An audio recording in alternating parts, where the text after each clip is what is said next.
আসসালামু আলাইকুম প্রাণপ্রিয় শিক্ষার্থীবৃন্দ। ফেসবুক লাইভ ক্লাসের আজকে নবম ক্লাসে তোমাদেরকে স্বাগত জানাচ্ছি।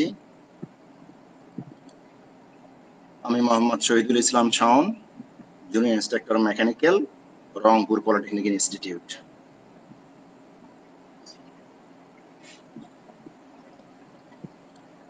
আজকে তোমাদের সামনে যে বিষয়টি নিয়ে কথা বলবো, ডিফ্লেকশন অফ বিম, অর্থাৎ নবম অধ্যায়ের একটা লেকচার অলরেডি দিয়েছি এই চ্যাপ্টারে। আজকে ক্লোজ করবো ইনশাল্লাহ। তো তোমাদের গতদিনে যেগুলো শেখানো হয়েছিল তোমাদের নিশ্চয়ই মনে আছে যে এই চ্যাপ্টারের ম্যাথ প্রবলেম করতে গেলে এই ধারাবাহিকতাগুলো মেনটেন করতে হয়। তার মধ্যে প্রথমেই ছিল একটা ইলাস্টিক কার্ভ অঙ্কন করতে হয়, রিঅ্যাকশন ফোর্স বের করতে হয়, বেন্ডিং মোমেন্ট ডায়াগ্রাম অঙ্কন করতে হয়, আর হলো ওই বেন্ডিং মোমেন্ট ডায়াগ্রামের এরিয়া মোমেন্ট বের করতে হয়। এরপরে যেটা করতে হয়, যে বিন্দু থেকে তুমি ডিফ্লেকশন বা স্লোপ নির্ণয় করতে চাও ওই বিন্দু থেকে ভার কেন্দ্রের দূরত্ব এক্স বার বের করে নিতে হয়। আর ফর্মুলা যথারীতি এই স্লোপের জন্য theta equals to am by ei। এখানে তোমাদের নিশ্চয়ই মনে আছে am টা এরিয়া মোমেন্ট, ইটা modulus of elasticity, I the moment of inertia, আর theta is the slope or angle. এরপরে deflection y equals to am x bar divided by ei। এখানে শুধু বাড়তি হিসেবে x বার গুণ হয়েছে, এখানে আর কিছুই না। তো চলো সলিউশনে যাওয়া যাক। শুরুতেই একটা ম্যাথ প্রবলেম। একটা ক্যান্টিলিভার বিম দেওয়া আছে, দেখো এই ক্যান্টিলিভার বিমের দৈর্ঘ্য হলো এল দৈর্ঘ্যের একটা ক্যান্টিলিভার বিমের মুক্ত প্রান্তে ডাব্লিউ লোড প্রয়োগ করা হলে প্রমাণ করো মুক্ত প্রান্তে ঢাল বা স্লোপ থিটা ইকুয়ালস টু ডাব্লিউ এল স্কোয়ার বাই 2ei এবং সর্বোচ্চ ডিফ্লেকশন y ইকুয়ালস টু ডাব্লিউ l cube divided by 3ei। লক্ষ্য করে দেখো এখানে এই প্রশ্নের সাথে চিত্রটা মিলে নাও। একটা এল দৈর্ঘ্যের একটা ক্যান্টিলিভার বিম, এই যে একটা ক্যান্টিলিভার বিম, এক প্রান্ত মুক্ত অপর প্রান্ত আবদ্ধ। মুক্ত প্রান্তে ডাব্লিউ লোড প্রয়োগ করা হয়েছে, এই যে মুক্ত প্রান্তে ডাব্লিউ লোড প্রয়োগ করা হয়েছে। প্রমাণ করতে বলছে স্লোপ এবং ডিফ্লেকশন। এটা একটু ভিন্ন ধর্মী ক্যাটাগরির অঙ্ক। আমি তোমাদেরকে অনুরোধ রাখবো এই ম্যাথটা অত্যন্ত মনোযোগের সহিত একটু দেখো। টোটালি এটা ব্যতিক্রম অঙ্ক। মনে হবে অনেক কঠিন, আসলে অনেক কঠিন না, একদমই সহজ। আমি বোঝানোর চেষ্টা করতেছি, তোমরা একটু কেয়ারফুলি মনোযোগের সহিত দেখো। অঙ্ক করার আগে এখানে কিছু কথা আমি বলে নেই, যে কথাগুলো ম্যাথ প্রবলেম সলিউশন করতে গিয়ে তোমাদের বারবার প্রয়োজন হবে। লক্ষ্য করো তো এখানে চিত্রটার দিকে, এইটা একটা ক্যান্টিলিভার বিম, মুক্ত প্রান্তে ডাব্লিউ কেজি লোড প্রয়োগ করা হয়েছে। এই লোড প্রয়োগের ফলে এই বিমটা এইভাবে বেঁকে যেতে পারে। এইভাবে যদি বেঁকে যায় তাহলে যে কোণ উৎপন্ন করলো এটাকে আমরা বলি স্লোপ বা থিটা। আর এই যে হরাইজন্টাল অ্যাক্সিসের সাথে ভার্টিক্যালি যে ডিসটেন্স, এটাকে আমরা বলি বিচ্যুতি ওয়াই। এখন লক্ষ্য করো, যেহেতু এটা ক্যান্টিলিভার বিম, এর বিচ্যুতি এক প্রান্তে জিরো হয়ে যাবে। লক্ষ্য করে দেখো তো একটু, যে লোড যেখানে কাজ করতেছে মুক্ত প্রান্তে, এই লোড যদি এখানে কাজ না করে এইদিকে করে, বা এই লোড যদি এখানে কাজ করতেছে, এখান থেকে যতই বাম দিকে যাওয়া যাবে এই স্লোপের এই যে কার্ভেচার, ইলাস্টিক কার্ভের মান তত কমতে থাকবে। দেখো ডিসটেন্স যতই তুমি বাম দিকে আসো ততই ডিফ্লেকশন কমতে থাকবে, কমতে কমতে কমতে কমতে এক সময় জিরো হয়ে যাবে। যে বিন্দুতে জিরো হবে সে বিন্দুটা কিন্তু এ বিন্দু, অর্থাৎ আমি বলতে পারি যে এ বিন্দুতে ডিফ্লেকশন শূন্য। অনুরূপ ভাবে লক্ষ্য করো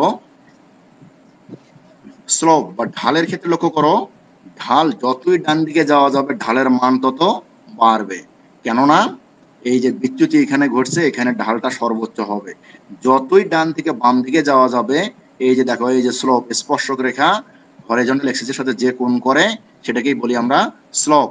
তাহলে যতই বাম দিকে যাবে এই স্পর্শক রেখাগুলো এরকম আস্তে আস্তে এইভাবে স্পর্শক হয়ে আসবে।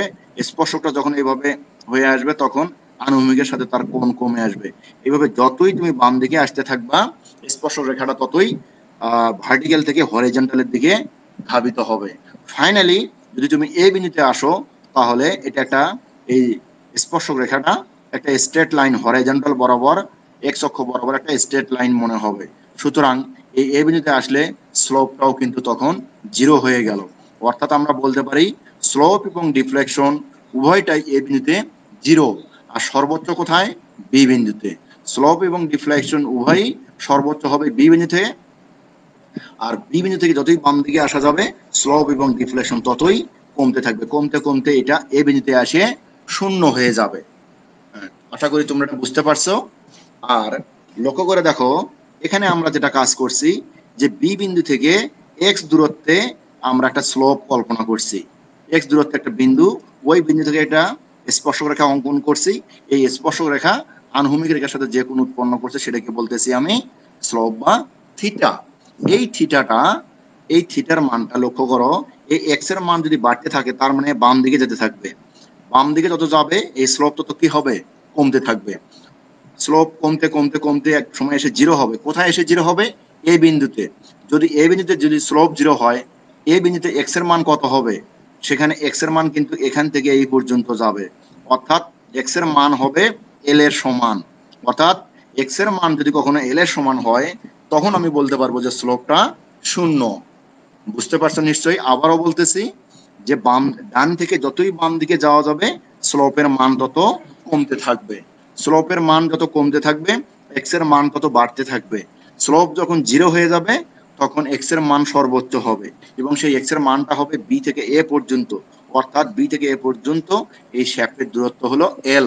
তখন এক্স এর মান আমি বলতে পারি এল। তাহলে আমি বলতে পারি এক্স এর মান যখন এল হবে তখন স্লোপ শূন্য হবে। এবার ডিফ্লেকশন, এই ডান প্রান্তে বি বিন্দু অথবা মুক্ত প্রান্তের ডিফ্লেকশন বা বিচ্যুতি সর্বোচ্চ, যতই বাম দিকে যাওয়া যাবে ডিফ্লেকশনের মান তত কমতে থাকবে, কমতে কমতে এ বিন্দুতে গিয়ে জিরো হবে। লক্ষ্য করো তো অনুরূপ ভাবে একই কথা, ডিফ্লেকশন যখন জিরো হবে এক্স এর মান তখন এল হবে, অর্থাৎ এক্স এর মান যত বাড়তে থাকবে ডিফ্লেকশনেরও মান তত কমতে থাকবে। এই ডিফ্লেকশনের মান কমতে কমতে জিরো হবে এ বিন্দুতে যখন এক্স এর মান এল হবে, অর্থাৎ এক্স আর এল যখন সমান হবে তখন ডিফ্লেকশন এবং স্লোপ উভয়ই শূন্য হয়ে যাবে। এই এই থিমটা কাজে লাগাই এই ম্যাথ প্রবলেমটা সলিউশন করা হয়েছে।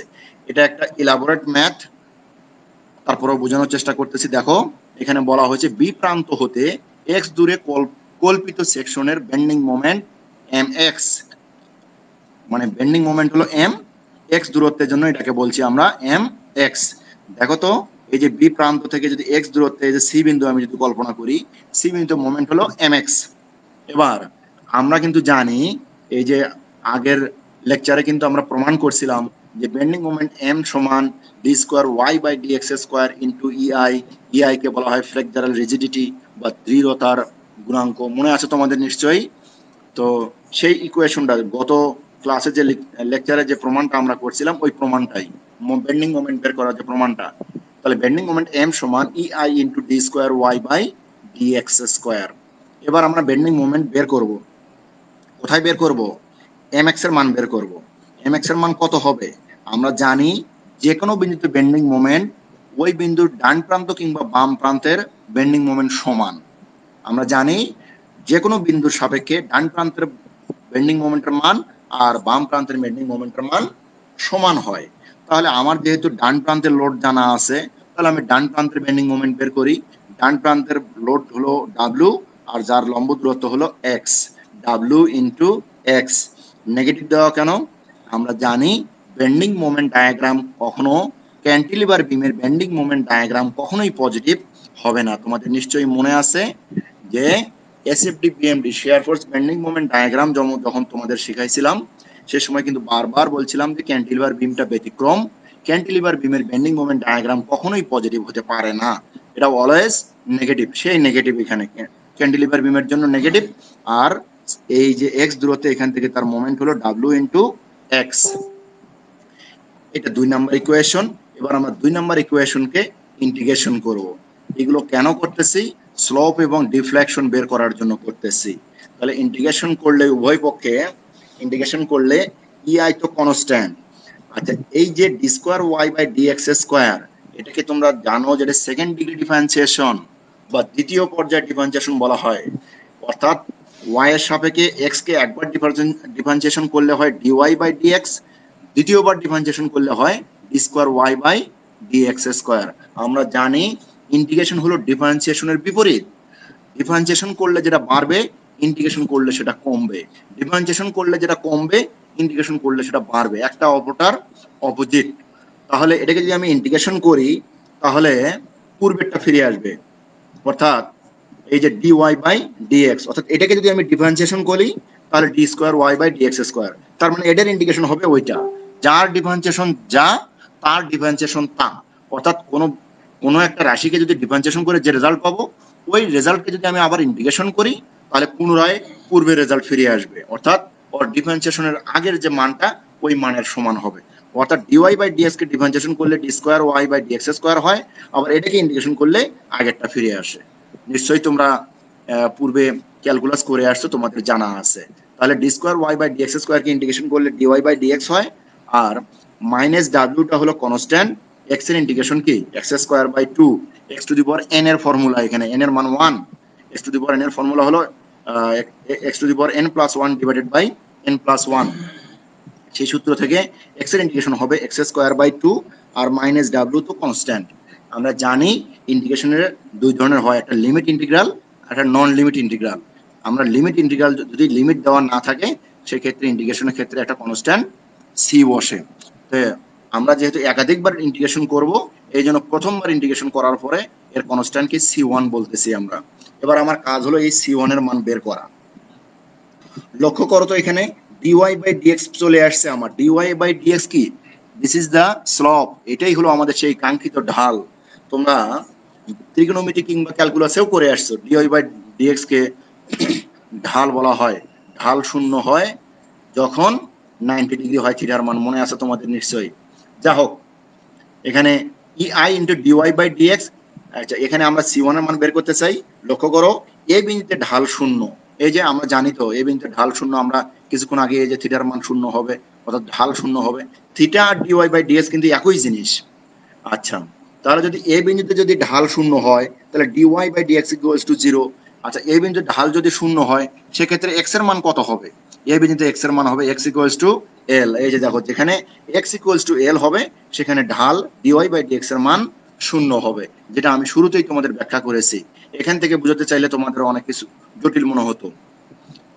আচ্ছা এবার dy বাই dx এর মান 0 বসাই, আর x এর মান কি বসাবো, x এর মান l বসাবো। x এর মান যদি এখানে l বসাই তাহলে l স্কয়ার হবে, তাহলে minus wl square by 2 plus c1, আর এখানে dy বাই dx এর মান 0, তাহলে এটা আলটিমেটলি 0, c1 এর মান wl স্কয়ার বাই 2।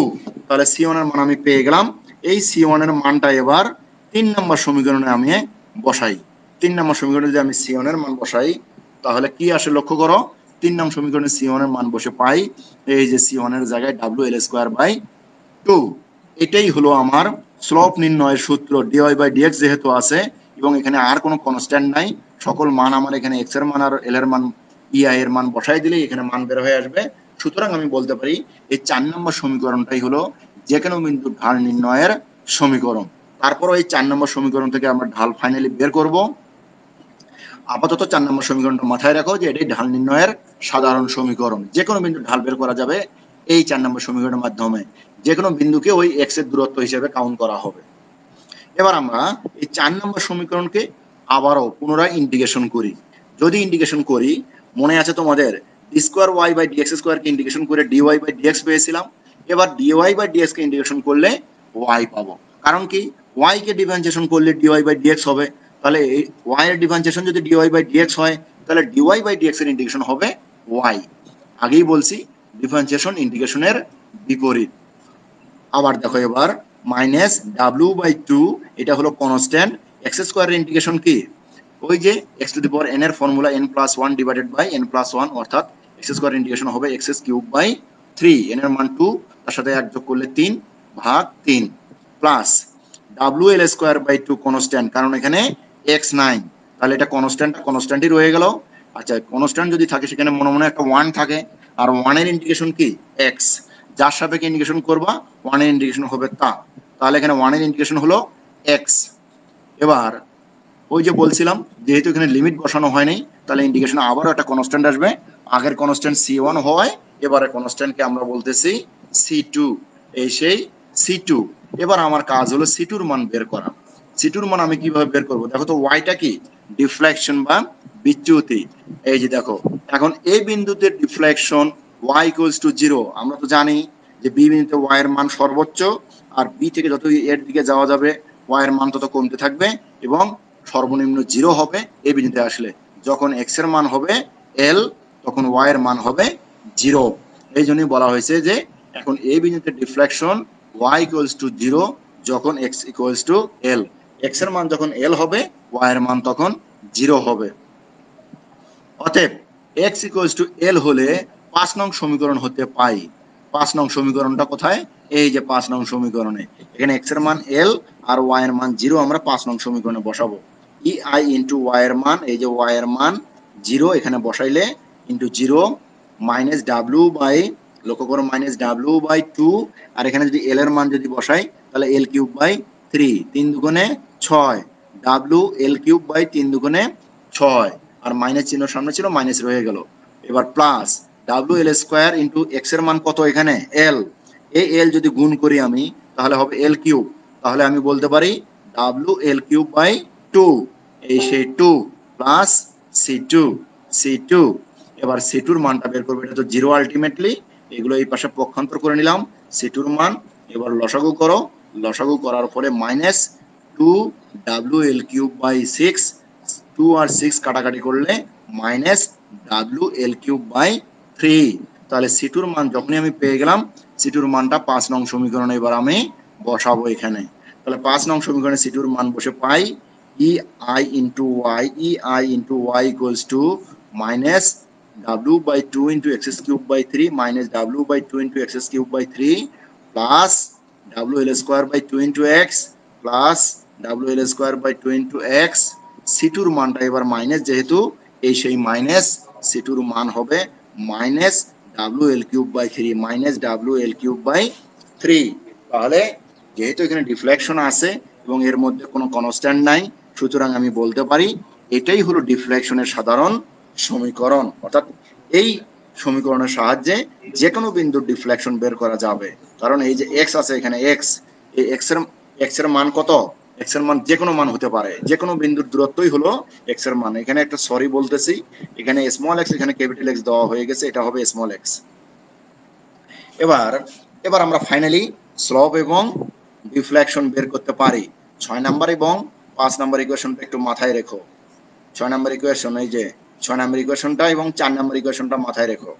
এই দুটো, এই যে 4 নাম্বার থেকে স্লোপ বের হবে, 6 নাম্বার থেকে ডিফ্লেকশন বের হবে। এবার ঢাল নির্ণয়, দেখো ঢাল বা স্লোপ নির্ণয় করতেছি। মুক্ত প্রান্ত বি এর জন্য x ইকুয়ালস টু 0, তোমরা জানো যে বি বিন্দুতে এই যে x এর মান কত হবে 0, কারণ এখান থেকে x এর যতই বাম দিকে যাবে x এর মান বাড়বে, আর x এর মান 0 হবে বি বিন্দুতে, আর স্লোপ সর্বোচ্চ হবে বি বিন্দুতে।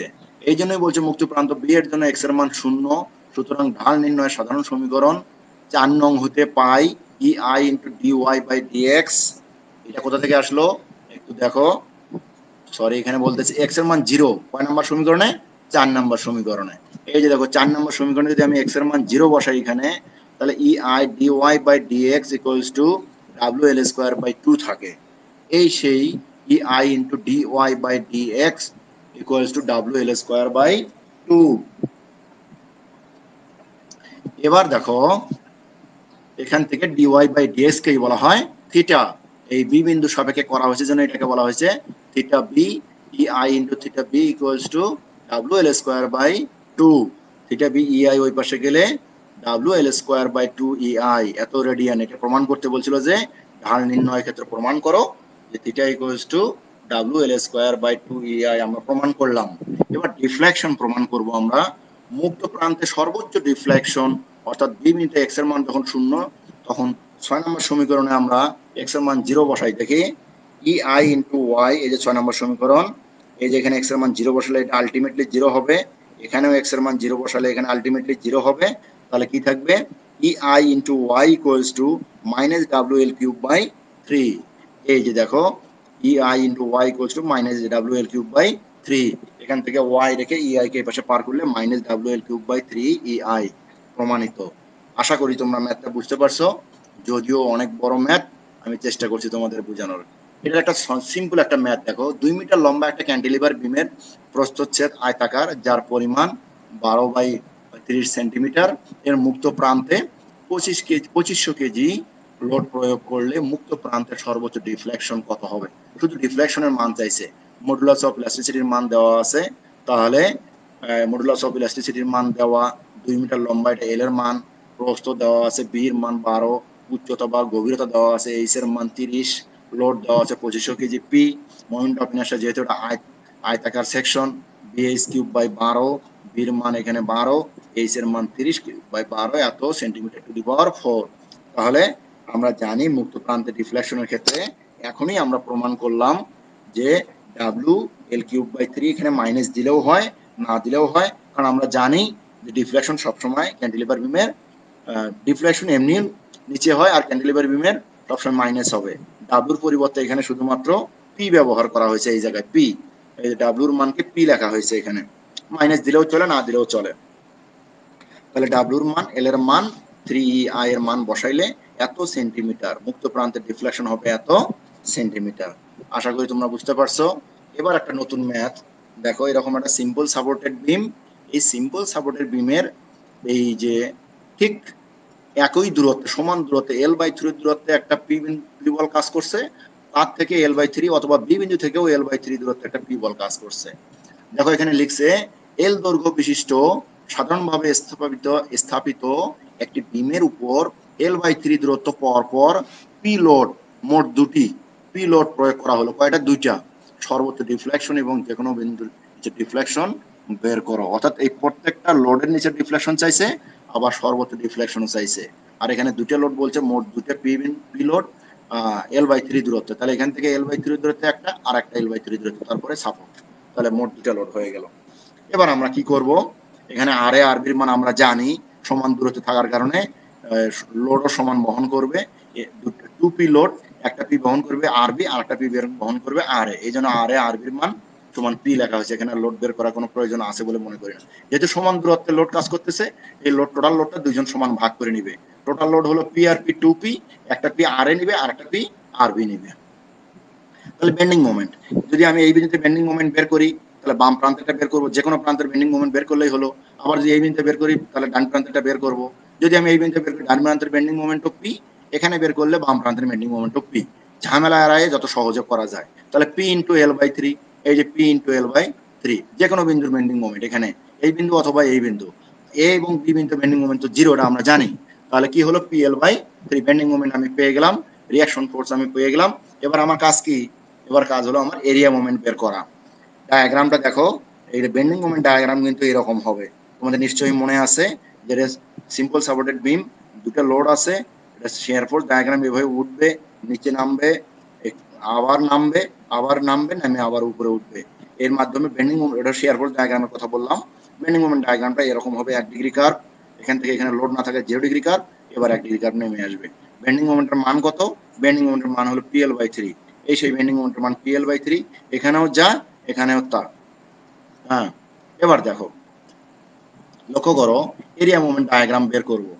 আচ্ছা, আমরা জানি যে এর আগেও একটা আমরা ম্যাথ প্রবলেম করছি গত ক্লাসেও, সেক্ষেত্রে বলছিলাম যে এখানে এরিয়া মোমেন্ট পদ্ধতিতে বেন্ডিং মোমেন্ট ডায়াগ্রামের ফুল হাফ সেকশন নিতে হবে। ফুল সেকশন থেকে এখানে হাফ সেকশন আলাদা করে নিতে হবে। এটা যদি ফুল সেকশন হয়, তাহলে এটা হলো সেন্টার লাইন, সেন্টার লাইনের মাধ্যমে এই পাশে অর্ধেক, এই পাশে অর্ধেক। তাহলে আমি যদি ডান প্রান্তের অর্ধেক চিন্তা করি, যদি আমি বি বিন্দুর সাপেক্ষে যদি আমি ডিফ্লেকশন বা স্লোপ নির্ণয় করতে চাই, তাহলে বি বিন্দু থেকে এই হাফ আর এই বিন্দু থেকে এই হাফ সমান। তাহলে এই যে দেখো, এই হাফের মধ্যে আমি ক্রস সেকশন দিয়ে এটাকে ব্লক করে দিয়েছি। এই যে এই থেকে এই পর্যন্ত এটা একটা ত্রিভুজ, আর বাকি হাফটা এটা হলো একটা আয়তক্ষেত্র। লক্ষ্য করে দেখো, এই ত্রিভুজের অংশটার দৈর্ঘ্য হলো L/3, আর এই দূরত্বটা দুই ভাগে ভাগ হয়ে গেছে। এখানে এই দূরত্বটা হলো L/3, এই যে এই থেকে এই পর্যন্ত হলো L/3, যার অর্ধেক বরাবর আমরা আবার মাঝ বরাবর ভেঙে নিছি, দুই ভাগ করে নিছি, যার জন্য এটা হয়ে গেছে L/3 এর অর্ধেক হলো L/6, হাফ ইন্টু L/3 অর্থাৎ L/6। অর্থাৎ এটাকে 1 নাম্বার এরিয়া মোমেন্ট, এটাকে 2 নাম্বার এরিয়া মোমেন্ট, মানে দুটো জ্যামিতিক সেকশন, একটা ত্রিভুজ একটা আয়তক্ষেত্র হয়, দুটোর এরিয়া আমরা আলাদা আলাদা করে বের করতে চাচ্ছি। প্রথমটার ক্ষেত্রফল যদি আমি বের করি, সেটাকে বলছি AM1। প্রথমটা কি? এটা একটা সমকোণী ত্রিভুজ, যার ভূমি হলো L/3 আর উচ্চতা হলো PL/3। তাহলে সমকোণী ত্রিভুজের ক্ষেত্রফল হাফ ইন্টু ভূমি L/3 ইন্টু উচ্চতা হলো PL/3, তাহলে PL²/18 AM1 পাইলাম। তাহলে এর ভার কেন্দ্র বের করি x1। আচ্ছা, আমরা জানি শীর্ষবিন্দু থেকে x1 এর মান বের করতে ত্রিভুজের ক্ষেত্রে শীর্ষবিন্দু থেকে হলে 2/3, এই যে 2/3 অফ ভূমির মান কত L/3, তাহলে 2L/3 কে 9, 2L/9, তাহলে x1 পেয়ে গেলাম। এবার আমরা এই যে আয়তাকার সেকশনটা বের করতে চাচ্ছি। আয়তাকার সেকশনের ক্ষেত্রফল হবে দৈর্ঘ্য ইনটু প্রস্থ, যেহেতু এটা আয়তক্ষেত্র, তাহলে দৈর্ঘ্য কত L/6, এই যে হাফ সেকশন হওয়ার কারণে এটা L/6 ইনটু তার উচ্চতা কত, এখান থেকে এই পর্যন্ত উচ্চতা কত PL/3, এই যে PL/3, তাহলে PL²/18। তাহলে 2 নাম্বার সেকশন অর্থাৎ এই আয়তক্ষেত্র এই সেকশনেরও এরিয়া হলো PL²/18। এবার 2 নাম্বার সেকশনে ভার কেন্দ্র বের করব x/2। তাহলে ভার কেন্দ্র দেখো তো, এই বি বিন্দু থেকে এই পর্যন্ত হলো আমি জানি L/3, তাহলে L/3 প্লাস কি হবে এবার ভার কেন্দ্র কোথায় থেকে এই জায়গায়, এটার দূরত্ব কত হবে, এটার অর্ধেক, এখানে আছে কত L/6, L/6 এর অর্ধেক হবে, এই যে হাফ ইন্টু L/6। আবারও বলতেছি 2 নাম্বার সেকশনের ভার কেন্দ্র এই থেকে এই পর্যন্ত হলো L/3 প্লাস এই L/6 এর অর্ধেক, এই যে হাফ ইন্টু L/6, তাহলে L/3 প্লাস 6 দুগুণে 12, এটা লসাগু করলে 5L/12, তাহলে x1 x1 বের হলো, x2 বের হলো, AM1 বের হলো, AM2 বের হলো। তোমরা নিশ্চয়ই জানো যে এরপরে আমরা সূত্রে যেতে পারি। সূত্রটা কি ছিল, ডিফ্লেকশন নির্ণয়ের y = am × x bar divided by EI। যেহেতু am এখানে দুইটা হয়ে গেছে, দুইটা সেকশন, একটা ত্রিভুজ একটা আয়তক্ষেত্র, এই জন্য AM1 AM2, তাহলে x বারও দুটো হয়ে গেছে x1 x2, তাহলে ফর্মুলা কি হবে AM1 x1 plus AM2 x2, আর নিচের EI নিচে রয়ে গেল। এবার AM1 এর মান আমরা বের করছি, x1 এর মান বের করছি, AM2 এর মান বের করছি, x2 এর মান বের করছি। তোমাদের নিশ্চয়ই মনে আছে, এই যে x1 এর মান হলো 2L/9, এই যে x1 এর মান 2L/9, x2 এর মান 5L/12, এই যে x2 এর মান 5L/12। AM1 আর AM এর মান একই ছিল, PL²/18 বাই EI। এবার এখানে গুণ করো, এই 2 আর এই 18 কাটাকাটি হবে, কাটাকাটি হলে এখানে থাকবে 9, 9 নং 81, PL³/81, আর এটা 216, 5L³ PL³/216। এটাকে যদি আমি লসাগু করি 648, লসাগু করলে 8 PL³ প্লাস এখানে আগে এটা থেকে এটাকে ভাগ করলে 3, 3 5 15 PL³, এটা যোগ করলে 23 PL³, আর এই 48 নিচে যায় 648 EI। তাহলে সর্বোচ্চ ডিফ্লেকশন y = 23 PL³/648 EI। আশা করি তোমরা বুঝতে পারছো। আগামী ক্লাসে মোস্ট ইম্পর্টেন্ট চ্যাপ্টার নিয়ে কথা বলবো, টর্শন অফ শ্যাফটের টর্শনের কথা বলবো। তোমরা জানো এই চ্যাপ্টারটা অত্যন্ত গুরুত্বপূর্ণ, যদি হাতে গোনা 2-3টে চ্যাপ্টার সবচেয়ে গুরুত্বপূর্ণ থাকে তার মধ্যে এটা one of the best chapter. আশা করি তোমরা এই চ্যাপ্টারটায় অত্যন্ত মনোযোগের সহিত তোমরা খাতা কলম সহ ক্লাসে উপস্থিত থাকবে। আগামী ক্লাসের জন্য তোমাদের কিছু বাড়ির কাজ দিচ্ছি। আজকের যে লেকচারটা করানো হলো এটা প্র্যাকটিস করবে, সেই সাথে এই শ্যাফট চ্যাপ্টার থেকে ছোট ছোট কিছু থিওরি পড়বা তোমরা। একটা হলো শ্যাফট কি, টর্ক কি, শ্যাফটের টর্শন বলতে কি বোঝো, কাপল মোমেন্ট কি, হর্স পাওয়ার বা অশ্ব ক্ষমতা বলতে কি বোঝো, এগুলো মোটামুটি তোমরা আগে থেকে পরিচিত, তবে একটু রিভিউ করে ক্লাসে আসলে তোমাদের জন্য বুঝতে সহজ হবে। এ পর্যায়ে প্রশ্ন উত্তর আমি দেখার চেষ্টা করতেছি। প্রশ্নগুলো তেমন কোনো প্রশ্ন আমি পাইলাম না, দেখতেছি না তেমন কোনো কোশ্চেন। তো কোশ্চেন না থাকলে আজকে এ পর্যন্তই। এই ভিডিওটি পুনরায় দেখতে জাতীয় দক্ষতা বাতায়ন অথবা skills.gov.bd ভিজিট করতে পারো।